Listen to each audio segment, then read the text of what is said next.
আসসালামু আলাইকুম প্রিয় শিক্ষার্থীবৃন্দ, যে যেখান থেকে এই ভিডিওটি ক্লিক করেছো অবশ্যই ভিডিওটি সম্পূর্ণ দেখবে। সম্পূর্ণ ভিডিওটি দেখলে তোমরা অনেক কিছু জানতে পারবে। যারা বারবার অটো পাসের বিরোধিতা করছে তারাও অনেক কিছু জানতে পারবে এবং শিক্ষামন্ত্রী ডক্টর দীপুমণি করোনা ভাইরাসে আক্রান্ত হওয়ার পর কী ঘোষণা দেবেন এ বিষয়েও হয়তোবা তোমরা কিছুটা হলেও সংক্ষেপে ধারণা পাবে। আর বিশেষ করে যেখানে দেশের শিক্ষামন্ত্রী করোনা ভাইরাসে আক্রান্ত সেখানে শিক্ষার্থীদের বিপদে ফেলবেন না, শিক্ষা প্রতিষ্ঠান খুলে দিয়ে আবার পরীক্ষা নিয়ে। শীতের প্রকোপ যেমনটা বেড়েছে তেমনিভাবে করোনা ভাইরাসের প্রকোপ বাড়তে শুরু করেছে। তাই শিক্ষা প্রতিষ্ঠান হয়তোবা আগামী বছরও খোলা সম্ভব নাও হতে পারে, তবে করোনা ভ্যাকসিন না আসা পর্যন্ত কোনো শিক্ষা প্রতিষ্ঠান খুলবে না। 2021 সালের এইচএসসি পরীক্ষা অটো প্রমোশন নিশ্চয়তা একদম 95%।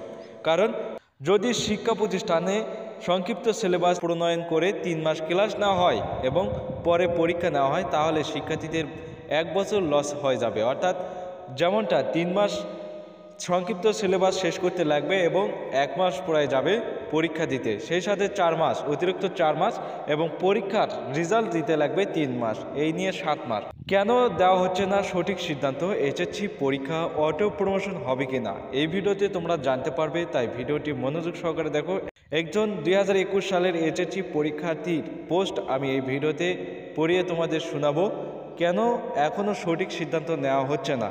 অনেক কারণবশতে শিক্ষার্থীদেরকে সরাসরি বলতেছে না যে অটো প্রমোশন দেওয়া হলো 2021 সালের এইচএসসি পরীক্ষা। কারণটা এই ভিডিওতেই তোমরা জানতে পারবে। আমি যে পোস্টটি এখন তোমাদের মাঝে উপস্থাপন করব এটি লিখেছে কাজী আরাফাত মাহমুদ সাকিব। এখন এইচএসসি বাতিল না করার সিদ্ধান্ত না নেওয়াটাই স্বাভাবিক। পরীক্ষার আরও কয়েক মাস বাকি আছে। আগে যদি এই সিদ্ধান্ত নেয় তাহলে সব স্টুডেন্ট পড়ালেখা ছেড়ে দিবে, যা ইমপ্যাক্ট পড়বে যখন আমরা এইচএসসিতেও উঠব।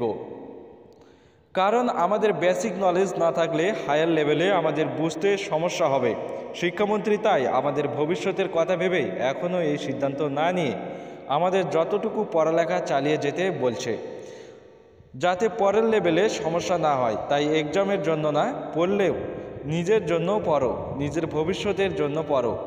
শীতের সময় করোনার প্রকোপ বেশি থাকবে, যা বাইরের যত শীতপ্রধান দেশ আছে সেসব দেশ দেখলেই বোঝা যায়।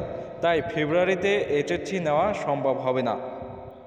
এর জন্য শিক্ষা বোর্ড থেকে বলছে কোনো টেস্ট এক্সাম নেওয়া হবে না, সময় বাড়িয়ে এপ্রিল পর্যন্ত দেখবে। পরিস্থিতি স্বাভাবিক না হলে তখন অটো পাস দেওয়া ছাড়া আর কোনো উপায় নেই।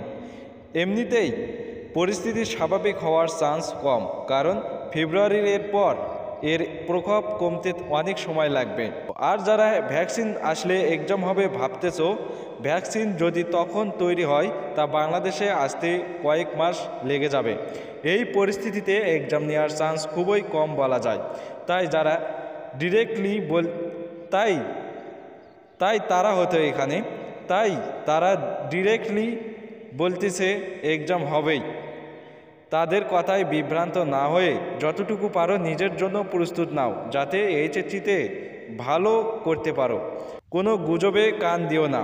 প্রিয় শিক্ষার্থীবৃন্দু, অবশ্যই এই পোস্টটির সাথে তোমরা অবশ্যই কেমনটা যুক্তিযুক্ত পেয়েছো তা অবশ্যই এই ভিডিওর কমেন্ট বক্সে লিখবে। প্রিয় শিক্ষার্থীবৃন্দু, অবশ্যই এটি মূল কারণ এখনই যদি সিদ্ধান্ত দেওয়া হয় যে অটো প্রমোশন 2021 সালের এইচএসসি পরীক্ষা, তাহলে অনেক শিক্ষার্থী কিন্তু পড়াশোনা ছেড়ে দেবে। এর জন্যই বলা হচ্ছে না, তবে করোনা স্বাভাবিক হওয়ার চান্স একদমই কম। প্রিয় শিক্ষার্থীবৃন্দু, এই ছিল ভিডিওটি। সম্পূর্ণ ভিডিওটি দেখার জন্য অসংখ্য ধন্যবাদ। অবশ্যই এই ভিডিওটি শেয়ার করবে, কারণ অনেকেই বিভ্রান্তে রয়েছে পরীক্ষা নিয়ে। তাই ভিডিওটি শেয়ার করে জনসম্মুখে তুলে ধরো। প্রিয় শিক্ষার্থীবৃন্দু, শিক্ষামূলক ভিডিও দেখার জন্য আমাদের চ্যানেলের সাথে যুক্ত থাকো, পাবে নিত্য নতুন শিক্ষামূলক ভিডিও দেখার সুবর্ণ সুযোগ। ধন্যবাদ সম্পূর্ণ ভিডিওটি দেখার জন্য।